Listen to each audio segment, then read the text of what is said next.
Hello everyone. तो पिछले 14 सालों से मार्वल सिनेमैटिक यूनिवर्स ने हमें बहुत से ऑसम मूवीज दिए हैं जिन्हें देखकर हमने हंसा, हमें दुख हुआ और बहुत ज़्यादा एंजॉय भी किया। इस वीडियो में हम टॉप 10 मोस्ट एंजॉयबल सीन्स के बारे में बात करेंगे एमसीयू के, और ये मेरा एक पर्सनल लिस्ट है। जो चीज़ मेरे लिए नंबर 1 पे होगी वो आपके लिए नहीं भी हो सकती है, और अगर नहीं हुई तो कमेंट्स में अपना ओपिनियन शेयर कर सकते हैं। आप देख रहे हैं the nerdy world and let's start.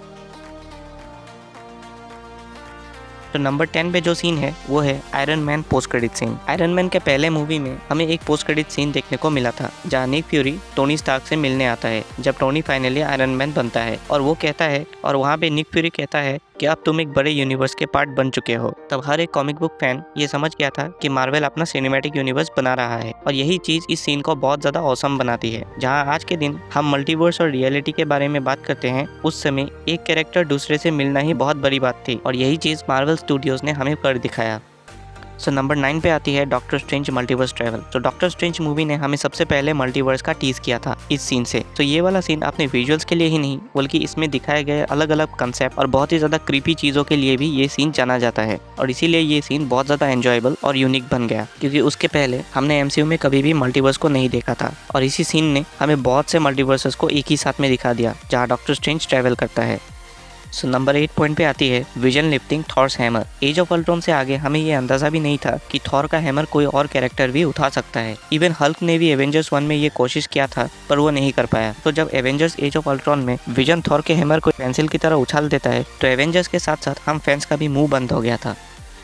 Number 7 position की बात करें तो वो है Yondu escape scene. Guardians of the Galaxy volume 2 और वॉल्यूम 1 दोनों ही ऑसम मूवीज थे, और उससे भी ज़्यादा अच्छा था उनके कैरेक्टर्स। जब योंडू अपनी एरो का यूज़ करके सारे शिप के लोगों को मारता है तब ये सीन एक अलग ही सेटिस्फैक्शन देती है, और इस एरो से हमने योंडू को कुछ लोगों को मारते हुए देखा था इसके पहले पार्ट में, पर इस सीन से हमें ये पता चलता है कि ये एरो कितना ज़्यादा पावरफुल चीज़ है। प्लस यहाँ पर जेम्स गन का डायरेक्शन, सिनेमेटोग्राफी और बैकग्राउंड में बजने वाले गाने ने इस सीन को एक अलग ही लेवल पर ले गए और इसे एक बहुत ही ज़्यादा यूनिक सीन बना दिया।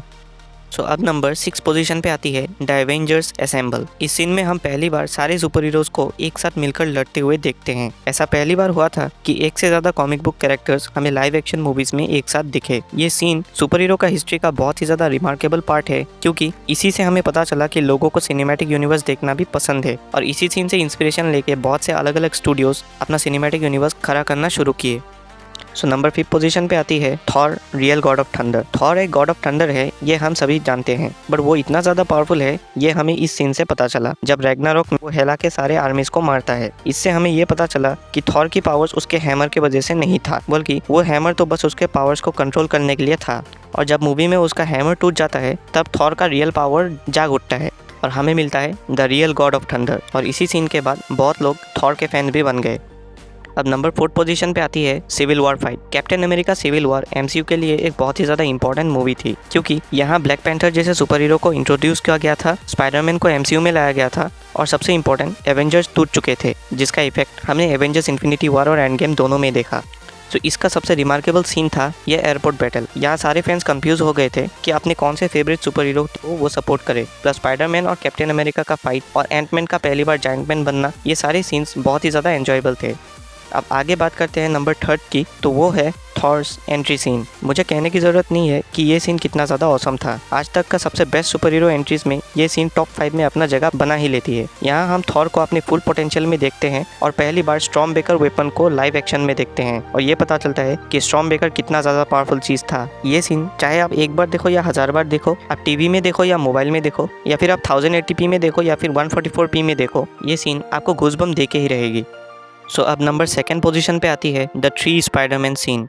स्पाइडरमैन नो वे होम आज तक का one of the best Spiderman movie है, और इसे बेस्ट बनाती है इसके पुराने स्पाइडरमैन के कैरेक्टर जिन्होंने इस मूवी में अपना रिटर्न किया। और जब फाइनल सीन में हम 3 स्पाइडरमैन्स को एक साथ मिलकर लड़ते हुए देखते हैं, ये सीन इतना ज़्यादा एंजॉयबल है कि हमने कभी ये सोचा भी नहीं था, और कुछ सालों पहले तो ये इमेजिन करना भी मुश्किल था। बट ये सीन ने हमें वो सब कुछ सर्व किया जो हमें चाहिए था, और सबसे बड़ी चीज़ हमारे एक्सपेक्टेशन से भी बहुत ऊपर थी ये सीन, और इसीलिए ये 2nd पोजीशन डिजर्व करती है। पर 1st पोजीशन का जो सीन है वो एक अलग ही लेवल का एंजॉयमेंट देता है, और वो है कैप्टन अमेरिका लिफ्टिंग हैमर।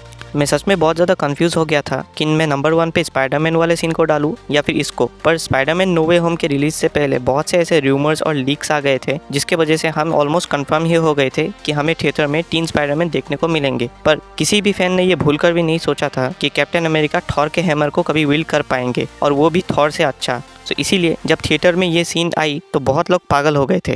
और ऐसा कोई सोचेगा भी क्यों, क्योंकि जो कैरेक्टर इन्फिनिटी वॉर में थैनोस के एक ही मुक्के से गिर जाता है वो भला दूसरे मूवी में थॉर का हैमर कैसे उठा पाएगा। बट ऐसा हुआ और हमने बहुत एंजॉय भी किया। यहाँ जिस हिसाब से कैप थैनोस को धुलाई करते हैं, उसे गिरा देते हैं और सबसे बेस्ट उसका हेलमेट तोड़ देते हैं, ये सभी चीज़ एंजॉयबल मोमेंट्स का एक पहाड़ था जो हम फैंस ने बहुत ज़्यादा एंजॉय किया। तो यही था आज के इस वीडियो में। अगर आप भी सुपर हीरो के फैंस हैं तो इस चैनल को सब्सक्राइब कर लीजिए, क्योंकि यहाँ हम ज़्यादातर मार्वल और डीसी के बारे में ही बात करते हैं। Till then, thank you.